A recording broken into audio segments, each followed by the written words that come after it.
and all the mentors that were in my life. And that's what I like to talk about, mentorship. Mentorship is a key element. It don't cost nothing. We're worried about money, we're worried about budget, we're worried about curriculum, and all it is of mentoring you, teaching me something. You say, I'm going to take you along. That's how we used to do it. A long time ago, that's how I believed. If someone wasn't mentoring someone, how are they going to learn the ways? And somehow we said, we handed it over to the government, we handed it over to Christianity. And where were we at? We were lost. I was lost. I mean, I'm a living proof of all that. You know, I went to Mormon school. I didn't go to boarding school. I went out to Mormon school. I went to, you know, I was a part of the prison system. They were trying to teach you this. They trying to teach. Everyone's always trying to teach you, but we never connect. And I heard you asking, how do you know what is that? What is that way? And I think it's just the humanness of saying, I'm reaching out to you. I want to help you.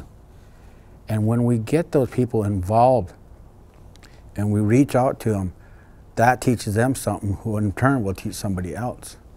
And I believe that if we say, let's work on a mentorship program, we could have mentorship in our own schools. The 6th graders could be teaching the younger ones. Then when they go into junior high or middle school, whatever they call it, they're always changing things. The 9th graders could be teaching. It's a process, a continuation.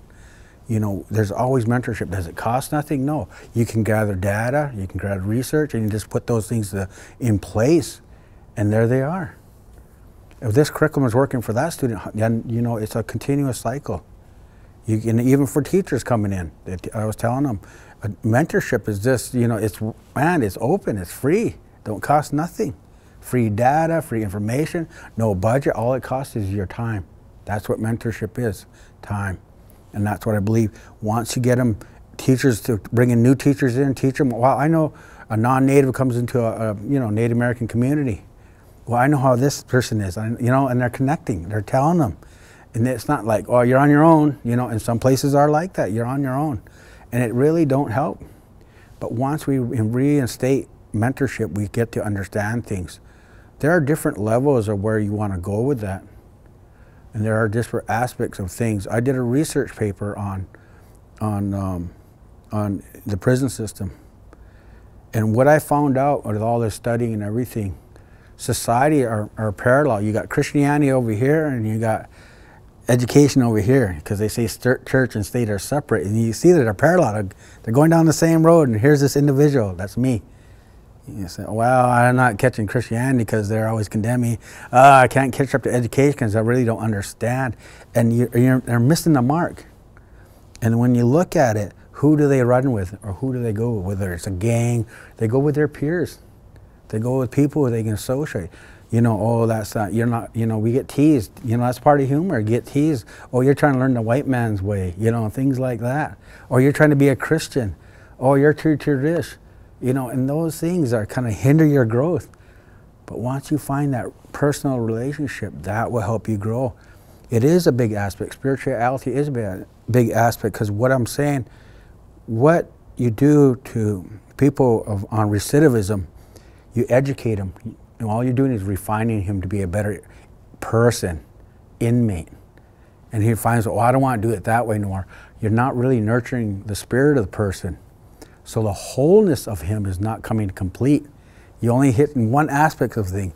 When reality is that when we were younger, or when our forefathers to our forefathers, you know, were teaching us, they taught the whole realm of things. The spiritual prayer, preparing yourself. You start your day with prayer. You end your day with prayer. You hear that. You know, how do we reach them?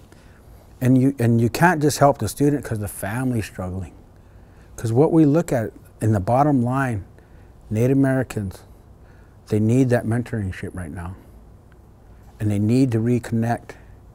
And not just education, but the spiritual wholeness of the person. That's what it's about. It's not about church and state being separate. Oh, we can't say God, we can't say this. That's what society says now. But if we look at it, the world is falling apart because of that separation.